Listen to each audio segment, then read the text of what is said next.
stimulant if we can arouse his coma situation. And here you can see that he's totally out of the Ryle's tube, but we still go forward enough to see what is being done. And this, if I close it here, like this big was, it doesn't focus here, this big was his tumor, the recurrent astrocytoma. This is a brain tumor, of course, variety. And then here, of course, you see it's not a straight midline, this is a midline shift. So this was the scan, the CT scan we had, which itself never made things easier. And this big was a tumor, but anyways, he is in coma, and that's what. And then he got a stage where he is out of the, you can see his claw hands, and this was the slough and the non-healing ulcer he had. And I made sure that I made the video of the same, and of course we will freeze it at a certain point here, that this I would freeze so that we can focus. So this is the area to be focused, that it's a slum area, it's a rainy season, he's not having full-blown medicine, full-fledged, there's no panchakarma that is possible on him, his immunity is compromised, his nutrition is compromised, everything's against us, and it's a slum area. So, and he's carrying such a bed sore. But as you will see later and later, as he was on therapies further, and I'll just go through it, that he started to make some blinking. There were some movements that were happening. I was doing one point there, and this was a slum area where we were going as a complex. And of course, the video will be later shown. We'll just rush through it. And now you can see him blinking from a point of no blink. He started blinking. His Glasgow scale did improve from 3 minimum to 7, 8, even up to 9. The details of which you will find as a printout in the uploaded scanned copy, and we could see the blink very clear enough. Other focus here, and low light. Light because we are already shooting it in a slum area in the rainy season. The video origin itself doesn't have much of light, but anyway, you can see him. There's a blink clear enough, and here is the shot. A wound that was so big and so messed up, it has so much reduced in extremely odd and unfavorable conditions of medical, social and financial nature when it comes to Said Ali. And if you can see, there's a healing tissue here that is getting formed, and this is like really getting the healing slowly and slowly, step by step. And if I just rush through a bit of it, of course he did expire, and as I mentioned in that, what I meant was that the gentleman who was in such odds, he had a scenario of what I would describe as the hopeless condition. Everything against him, finances, medical situation, socially his wife abandoned him and took away the only child he had, and a slum area, monsoon season, immunity compromised, nutrition nearly nil, medicines not being totally implemented, and he could not use his mind, of course, to impart his own healing as the other cases would have been done. Even in such messed up cases, the body has the capacity to bounce back if given the right kind of medical support, which Ayurveda does. And of course, that was a clear proof in his death that he did not go through oxygen cylinders. There was no extreme palliative measures needed. At a cost of less than 800 rupees a month, less than 15 euros or so, we could give him a decent farewell, a clean death, a peaceful death, a painless death, without any implications of economic nature that would have easily crossed more than 100,000 rupees or maybe even 200,000 rupees that we could save for him, and the process ensured that he had a very peaceful death. I did have the honor to be invited to the function after his death, because we were very feeling responsible for his welfare, and his family was so cooperative, allow us perhaps the only available video of coma being treated by Ayurveda. And I owe this very much to Dr. Sadevan sir, my mentor, to Dr. To my another mentor, Vaidyan Sri Manmadan Vaidyan in the forest area, because the medicines used in this were also for snake bite cases of coma. So it was a mixture of, and also Sri Trulok Dopeshwar sir, Vaidya Trulok Dopeshwar sir in Pune, who helped me with the procurement of the Hemagarbha Potli. So it was a mixture of opinions of different specialists inside and outside Kerala, and we could make up this documentation. So the message is very clear here. If such messed up health people can get so much of improvement in the quality of their body tissues without any involvement of the mind, it is definitely possible for normal people like you to feel enhanced and enhanced tissue quality further and further. And before I conclude at these levels of the physical correction, I would also prefer to communicate that there are situations where, so far I have been talking with you about the frame of the physical domain of the healing. But there are situations where we have to believe in the non-physical domain, where I would be forced to use terminologies of energy healing, of past life regression healing, by making past life regression, and such therapies of the words like Reiki, like pranic healing, or spiritual healing, or mantras used in healing, which are also equally important. Till this point of my discussion with you, or the awareness of Ayurveda with you, was till the point of what we call as Jukti Vipassana Chikilsa, which is like what we would describe as logical, sensible, scientific protocol related explanations of therapies. But the ones I'm going to speak you next would be Deva Vipassana Chikilsa, that would involve processes of mantras being used, astrological considerations being used in healing, of energy healing in many cases where we do not find a tangible physical diagnosis always, or tangible etiologies of physical nature or verifiable nature, where we are forced to believe in things like possessions, in things like negative energies, in things like elementals, and things like black magic, which I never believed until I had my own first-hand experiences for last close to 7 to 8 years with dealing with people from close to 80 different countries and various cultures in medicine and social domains. The reason I say is that I would conclude before I show the blood pictures to you as the last portion, is that there has been a lady somewhere from outside India, I don't tell the name of the country, but her complaint was sleeping with crocodiles. That was her dream every night. And in her case, the method that was done was pranic healing. I don't wish to elongate the process, what happened with her, but if I put it short enough, she stayed here only for 10 days, and I was very sure none of the nasyas, none of the shirodharas, none of the snehapanas would make her dreams go away. It was a method of pranic healing that was used in her, and we had a situation to realize that she had certain possessions that could be evacuated and expelled from our body and mind or spirit, whatever we call it, in her system, that made the healing for her. It's more than 4 years now. She doesn't have those symptoms of sleeping with crocodiles as her dreams. Also remember, somebody again from outside India, she had the problem of being unable to have sex with any man.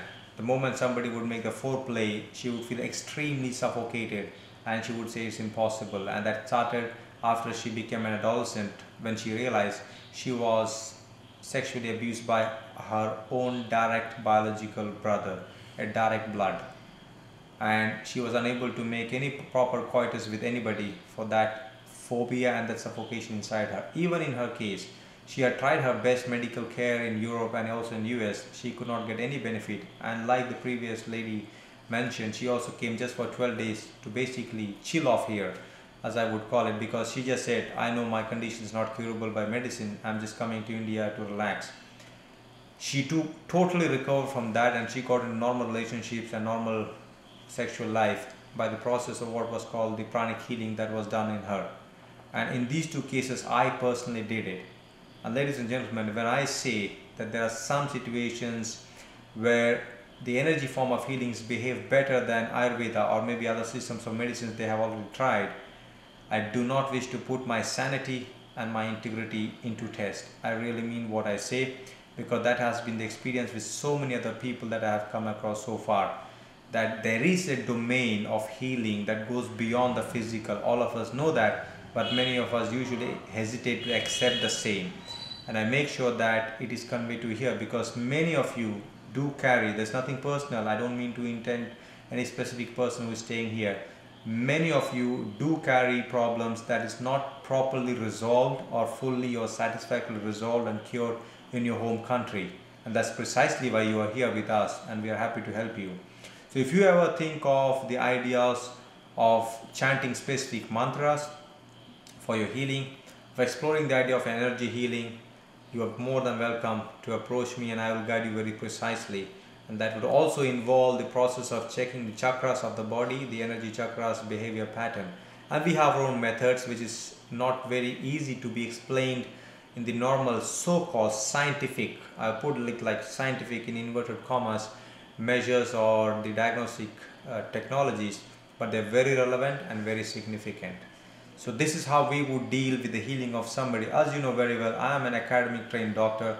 I would prefer to speak only physical and speak and comment on those physical, verifiable, tangible parameters. But if I speak of these non-medical and non-physical measures, I have my own share of experience, which has already been described here. Any further details, of course, I am happy to share in person. But I thought it's important that I put such a domain possibility open to you for your consideration, and maybe your correction if you wish so. But we are very sure of what we speak and say in these matters, because there are many equations and situations where the so-called doctors like me, or the allopaths, or the homeopaths, or even the Siddha or the Unani people fail, and people like the energy healers, like the clairvoyants and the psychics, do much better than we do. I won't say in every case, but there are many occasions like that. I'm not the only one to have such experiences. And we will conclude the last point by showing a few pictures which may be very objectionable for you. There is a reason why you are served different herbal waters here. There's a reason. In Ayurveda we call the blood impurities, and being a regular trainer of the Anushastras in Ayurveda, the parasurgical procedures, I have had the honor and the privilege to train more than 1520 doctors till date as of the 29th day of May, all over Kerala and even different parts of Kerala, even doctors outside Kerala, to realize different colors of bloods as we find, and which we easily attribute to blood impurity or Rakta Dushti, the terminology we use. Please don't be surprised to have different form of herbal water served here in the resort, because they clean the blood as we call it. And this is a simple indication of how you can see different forms of blood or different colors of blood. And they do have their cleaning. This was somebody with gout and who had more yellowish tinge here. Different shades are basically different impurities of the blood, and this is Ayurvedic technical detail of blood impurity. As you can see, this was somebody with gout, and if you can see, this can be focused in the camera, this is like a coal tar by itself, and of course you see the fresh blood coming later. But let me be very clear with you that none of you would ever do the bloodletting therapy here without your informed consent, and the idea would be easily proposed to you very clear enough with the reasonings to it. If you can see, this is more black, and this is fresh red once the bloodletting procedure gets over. Just an indication how we never realize, this is also somebody's impure blood, because in Ayurveda bloodletting is considered to be half of the therapies and the remaining panchakarmas to be half. It is that powerful. A similar is indication for the enema, according to a different medical school of Ayurveda, when the surgical school of Ayurveda of Lord, or rather the Acharya Sushrita would describe. So bloodletting is a very potent detox procedure. And here you see the balls, like, if you can call this a grathita, and this is worth focusing by the camera. Here it is a possibility. These are different kind of bloods we face when we do the process, and this is much more clear, and you can see the yellowish tinge here. And if you look into it, it's like a monk's blood. I've never seen anybody like that. Absolutely incredible, like a monk's blood. But my favorite is yet to come, and this is my favorite, 4 in 1. This is the 1, this is the 2, this is the 3, and this is the 4. I've never seen anybody, I have the video the same, 4 in 1 shade. Incredible. And she got profound relief after bloodletting. What I meant was that we do carry systemic toxicity in many ways, and this is one simple way of knowing through Ayurveda. There are many other methods though. So it's just an indication of how these blood impurities could be so much in our body in such a way that we may never realize it. So all these therapies are technically meant to clean the system as much we can. But I will reiterate again, this is not a standard everybody done procedure here. The indications decide the procedure of bloodletting. So by no means you need to be paranoid or uncomfortable thought of you being subject to the same. And if it happens, it's done through a proper understanding of the matter conveyed to you and a proper guidance and a full informed consent prior to the procedure. I thank you very much for having a look of these things, so we could finally cover up a scenario where we had what I would describe as a clear understanding of these therapies. You would have your own share of videos being watched in the panchakarmas of the herbal vomiting, herbal purgation, herbal enema, herbal nasya, the nasal medicament used, and everything would be shown very well to you. And please be keeping in your mind that I do all these therapies in an extreme manner.